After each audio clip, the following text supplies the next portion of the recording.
Good afternoon, Dr. Jones, friends and fellow classmates. My name is Tiffany Hester. Can you imagine what it would be like to have a family situation that was not ideal, but also to not have another option or anywhere else to go?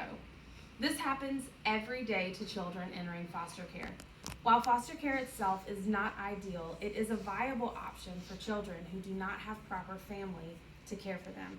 Today, I'm here to inform you about the foster care system, how it came to be, and what the foster care numbers look like in our state. I chose this topic because as a foster parent, I have seen firsthand how the system works and how it facilitates safety for children. While talking about foster care today, I am going to highlight the history of foster care, how the process works, and the numbers of children in care and what they represent. According to the National Foster Parent Association online, some of the earliest documentation of children being cared for in foster homes can be found in the Old Testament and the Talmud. Early Christian church records also show that worthy widows were paid by collections from local churches to board children. While these are some of our earliest references, it was English poor law that led to the development and eventual regulation of foster care in America. In 1636, less than 30 years after the Jamestown colony was established, Benjamin Eaton became the nation's first foster child. He was 7 years old. It wasn't until the early 1900s that the social service agencies started monitoring and supervising foster parents. Records were kept, children's individual needs were considered when placements were chosen, and the federal government began supporting the state inspections of family foster homes and became more involved in the oversight of the children in care. Services were also provided to the natural families and or relatives to aid in the process of the child returning home. Foster parents were now seen as part of the team working to find permanency for dependent children, whether it be working towards reunification or through adoption.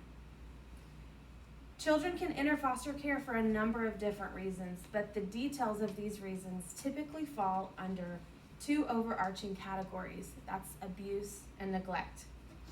The first step starts with someone filing a complaint or concern with Child Protective Services about a particular child. An investigation is then executed by state investigators.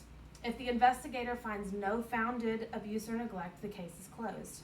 If CPS does have an issue, however, it's a completely different story. If there are no viable family placement options, the case is then referred and the child enters foster care. At that point, a caseworker is then assigned and a family service plan is developed to help address the issues that brought the child into care in the first place. A team is put into place to help work with the parents or parent to help them remedy issues such as substance abuse, homelessness, and mental health obstacles. If the parents complete the family service plan, the case is closed and the child can return home. However, if they do not complete the plan, another plan for permanency is established. If you look at this visual here, it goes step by step through how a child enters the system. A report is made, a caseworker is assigned. There are then additional resources put into place to support the family. Caseworkers visit and assess the needs and the safety of the child, and then the child is either at that point, put in to foster care long-term through adoption, or they return home based on the outcome of that. The end goal is for the case to be closed, whether that is through them being able to return to family or them remaining with their current foster families or being placed in an adoptive placement. The national number of children in care is staggering, but let's focus on the foster care system here in Virginia. According to adoptuskids.org, there are nearly 5,500 children in foster care in the state of Virginia. Of these children, approximately 1,700 of them have a goal of adoption, and over 600 of them are waiting for adoptive families. Children from all cultural and socio-economical backgrounds are included in this group. The dss.virginia.gov tells us that 60% of children in Virginia in foster care are white, 29% are African American, and 11% are Hispanic. And here, if you see, look at this visual provided by umfs.org. It tells you these numbers that 5,500 children are in care. It talks about their ethnicities. It talks about the longevity of their stay in care, how the percentage of them are adopted, and what happens to them once they leave the foster care system.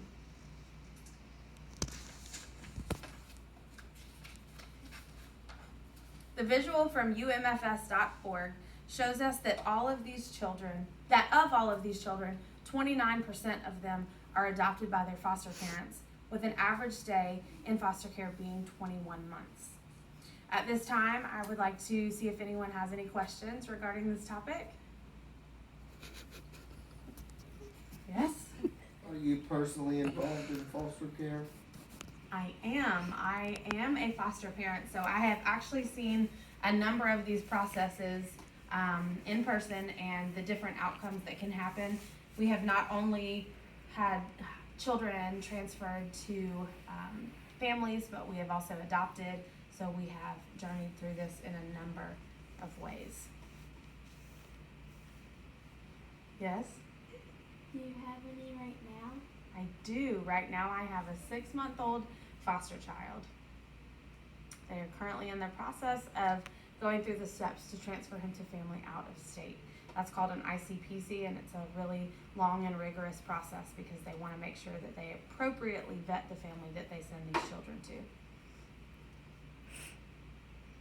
Anyone else? Well, as you can see, the number of children in foster care is alarming, and the struggles they face or have come through are heartbreaking. But the more we know about the system and how we can get involved to help, the better of a difference we can make. Thank you.